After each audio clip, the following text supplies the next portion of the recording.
8 Tips to Reconcile a Marriage After Separation. You called it quits, you had enough and just wanted to get out of a toxic marriage. Divorce is a long and tiring process that will scar you emotionally, and not just you, but your children as well. We all know that divorce takes time. It can be months, and with that span of time, anything can happen.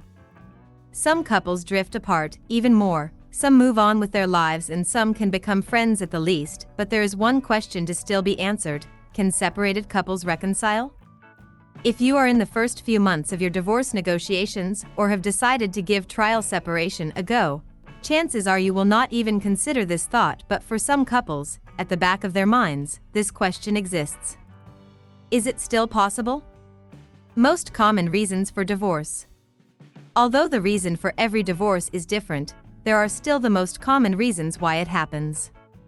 The most common reasons why married couples settle for divorce or decide to separate are infidelity or extramarital affairs, drug addiction, alcohol dependency or other substances, lack of communication, possessiveness/jealousy, personality disorders, for example, NPD or narcissistic personality disorder, financial instability, physical or emotional abuse, sexual incompatibility, falling out of love. It's important to note that aside from the reasons stated above, there can be so many other factors that can lead to divorce or separation. Sometimes, couples decide to go separate ways just to save their remaining respect for one another. As they say, it's better to just part ways than to live together and destroy each other. No matter what the reason may be, as long as it's for the better, divorce is accepted. How is reconciliation possible? To answer the question, yes, divorced couples can even reconcile even after a rough divorce or getting separated. In fact, if a couple decides to seek counselors or lawyers, they don't suggest divorce immediately. They ask if the couple would be willing to take marriage counseling or even a trial separation, just to test the waters and give them time to rethink their decisions. However, even in the chances that they do proceed with the divorce, no one can really say where this is going. While some couples decide to separate while waiting for divorce negotiations to take place, what really happens is that they get time off from each other. As anger subsides, time will also heal wounds, and in the process of divorce may come personal development and self-realization. If you have children, the bond that you have is stronger, and for their sake, you begin to ask if there is another chance. From there, some couples begin to talk. They begin the process of healing and grow from the mistakes they made. That is the start of hope, a glimpse of that love asking for a second chance. Second chances: how to treasure your relationship. Can separated couples reconcile? Of course, they can. Even couples after divorce can sometimes get back together after many years. No one can say what the future holds.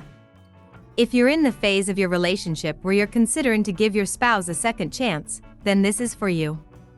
If both of you are not in the mood to discuss anything, then don't. You can find another time to do this. Avoid clashing by respecting your spouse. Avoid heated arguments if possible. Be there for your partner. This is already your second chance in your marriage. It's time to not just see your spouse as your partner, but also as your best friend. You'll be spending most of your time together, and more than the romantic aspect of marriage, it is the companionship that's most important if you want to grow old together. Be that person who your spouse can run to in case he or she has problems. Be there to listen and not to judge. Have time for yourselves. Go on dates. It doesn't have to be in a fancy restaurant. In fact, simple dinner with wine is already perfect. Go on a vacation with your kids. Go on a walk once in a while, or just exercise together. Learn from your mistakes. Talk and compromise. Don't turn this into a heated argument, but rather a time talks to the heart to heart. You can hire the help of a marriage counselor if you think you need it, but if not, weekly talks about life give your heart a chance to just open up. Appreciate your partner. Instead of always focusing on your partner's shortcomings, why not look at all his or her efforts? Everyone has shortcomings, and you do too.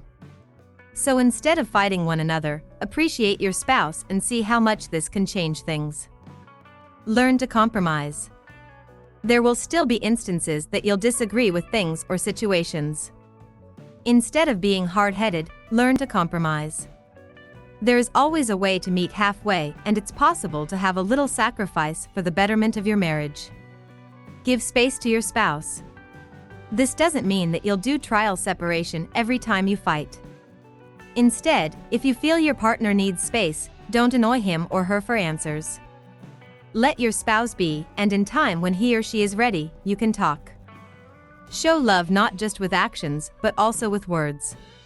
It's not too cheesy, it's just a verbal way of saying you appreciate or love the person. You may not be used to this, but a little adjustment won't hurt, right? So can separated couples reconcile even if they are already in the divorce process or even after a traumatic experience? Yes, it's definitely possible, though this is a process in which the couple should both want it and would work hard for it.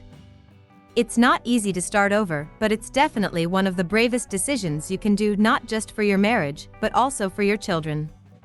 Thanks for watching. Subscribe.